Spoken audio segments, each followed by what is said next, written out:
todo comienza con una historia de identidad y rebeldía. Porque mucho antes de que el mundo conociera el nombre de Apple, existía un joven llamado Steve Jobs. Fue dado en adopción por sus padres biológicos y creció en un barrio de California, donde el silicio y la tecnología apenas empezaban a florecer. Desde muy pequeño, Steve aprendió de su padre adoptivo el arte de la mecánica y la importancia de que incluso las partes que nadie ve, como el reverso de un mueble o el interior de un motor, deban estar perfectamente terminadas. Esta lección de perfección lo acompañaría durante toda su vida. Cuando entró en la universidad, se sintió perdido.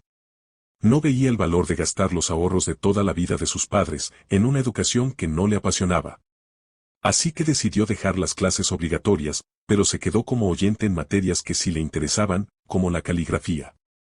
Y aunque en ese momento parecía algo inútil, años después, esa clase sería la razón por la cual hoy tenemos tipografías hermosas en todas nuestras computadoras.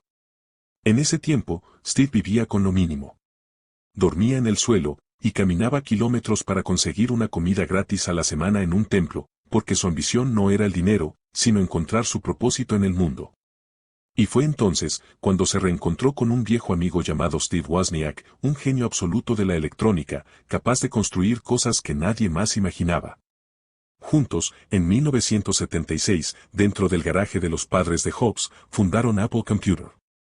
Lo hicieron con apenas un poco de dinero obtenido de vender una furgoneta y una calculadora científica, porque ellos tenían una visión clara: las computadoras no debían ser máquinas gigantes para corporaciones, sino herramientas personales que empoderaran a los individuos. El crecimiento fue meteórico. Wozniak ponía el cerebro técnico y Jobs ponía la visión de marketing y el diseño. El Apple II se convirtió en un éxito masivo que los hizo millonarios antes de los 25 años, pero la ambición de Steve no se detenía ahí. Él quería crear algo que cambiara el curso de la historia, y ese algo fue la Macintosh. Para este proyecto, Steve reclutó a un equipo de rebeldes a los que llamó piratas. Los hizo trabajar bajo una bandera negra con una calavera, porque quería que se sintieran fuera del sistema y capaces de romper todas las reglas. Sin embargo, el lanzamiento de la Macintosh en 1984, aunque fue revolucionario, no tuvo las ventas esperadas. Esto generó una tensión insoportable con la junta directiva de Apple y con el director ejecutivo John Sculley, a quien el propio Steve había contratado años atrás.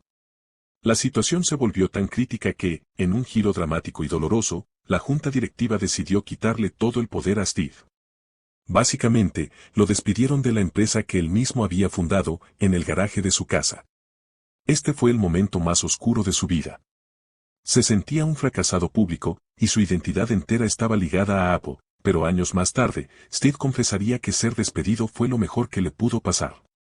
Le permitió liberarse de la presión de ser exitoso, para volver a ser un principiante con hambre de crear.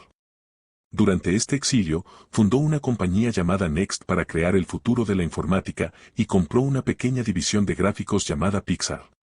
Mientras Apple se hundía lentamente en la mediocridad, Steve estaba revolucionando el cine creando Toy Story. Fue la primera película de la historia hecha totalmente por computadora, demostrando que su visión artística no conocía límites. Mientras tanto, en Apple, las cosas iban tan mal que la empresa estaba a punto de la quiebra total. En un acto de desesperación, decidieron comprar la compañía Next de Steve Jobs para usar su tecnología. Y fue así, como el hijo pródigo regresó a su hogar en 1997, para salvarlo que quedaba de su imperio. Al regresar, Steve tomó decisiones brutales. Eliminó cientos de productos mediocres y despidió a quienes no compartían su pasión por la excelencia. Él sabía que para ganar, había que enfocarse solo en lo mejor. Fue en este periodo donde lanzó la campaña Think Different, rindiendo homenaje a los locos y a los inadaptados que cambian el mundo. Primero llegó la iMac, con su diseño transparente y colorido que rompió con la estética aburrida de la época. Luego, en 2001, lanzó el iPod.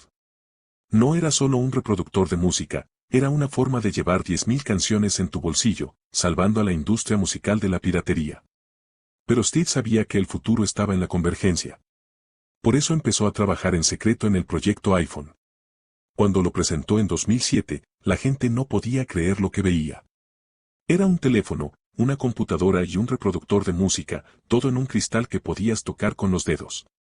Ese dispositivo cambió la forma en que los seres humanos nos relacionamos con el mundo. A pesar de que en la cima de su carrera fue diagnosticado con una enfermedad muy agresiva, Steve se negó a detenerse. Trabajó con una intensidad casi sobrehumana, porque entendía que el tiempo es el recurso más escaso que tenemos, y que no debemos despreciarlo viviendo la vida de alguien más. En su famoso discurso de Stanford, dijo que la muerte es el mejor invento de la vida, porque es el agente de cambio que elimina lo viejo para dejar paso a lo nuevo. Steve Jobs falleció en octubre de 2011, pero su legado no está en los edificios de Apple, sino en la idea de que la tecnología debe estar casada con la humanidad para hacernos sentir algo especial. Él fue el hombre que nos enseñó que un diseño no es solo cómo se ve, sino cómo funciona.